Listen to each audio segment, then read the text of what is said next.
This video will answer this question. Does youth soccer properly prepare players for the next level like college or pro? And as a guy that's went through the entire system from top to bottom at basically every single youth level, I can tell you verbatimly, in the pay-to-play model, no. If you play for an MLS Academy, yes, that is correct preparation, or at least closer preparation to the next level, because their job is to develop somebody to be a future pro, and if they can't make pro, they usually help them get to college.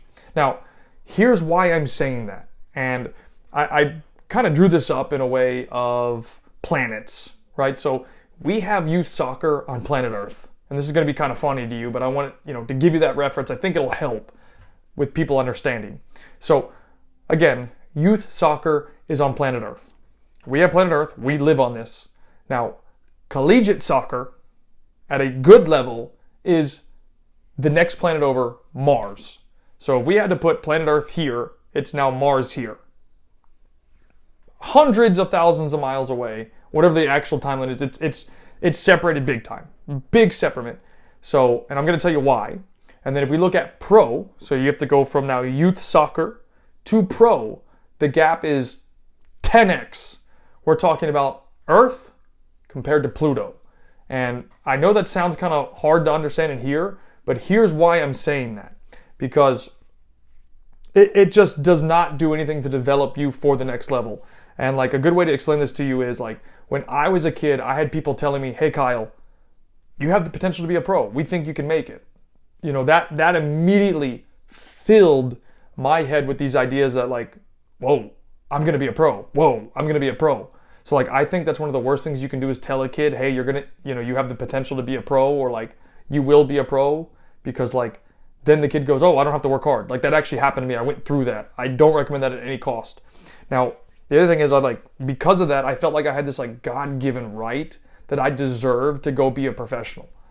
And part of that came from those conversations, but two, because again, youth soccer does a terrible job of actually preparing players for the next level.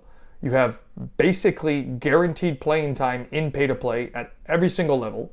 It doesn't matter if you're U8 or U16, even if you play MLS Next or ECNL, if you're on the roster, in 97% of cases, you will play in the game, whether you actually deserve to or not because of your level. And then the flip side is if you're not playing, what do mom and dad do in most cases? Oh, this doesn't work for us. We're taking Johnny out and we're moving him to the next situation. And I see that all the time. And do you think like a situation of a mom or dad overprotecting their kids will actually set them on the correct path for making it to the next level? And the answer to that would be no.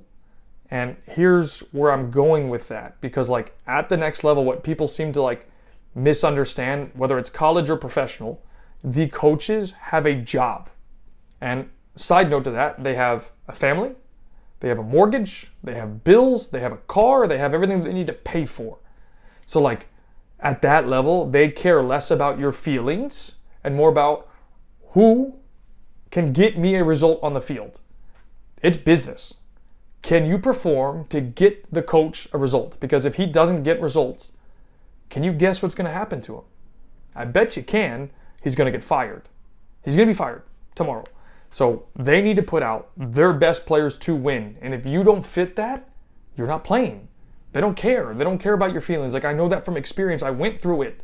Like my college coach, like me and him are still, we talk, acquaintances, for lack of a better term, like we have mutual respect. And like he didn't care about us to that degree, like especially when it came to on the field. Like it was like, hey, this is business. Do the job. If you don't do the job, I'm replacing you with somebody that will do the job. And they're always looking to bring somebody into the program that is better. So imagine you get to the professional level where people are being paid money for real. Like, I mean, bills, bro, like real dollars. It's even worse, man. Like obviously they have a certain group they have to work with, but they have transfer windows, summer and winter. If you don't fit the bill, you're going to be sold, or they're going to bring somebody in and you're going to be dropped immediately. Happens all the time. An example of this would be Harry Maguire at Manchester United, signed for 80 million. And then coach comes in and it's boom, not playing anymore. Once Eric Ten Hag came in, barely plays, and 80 million pound signing.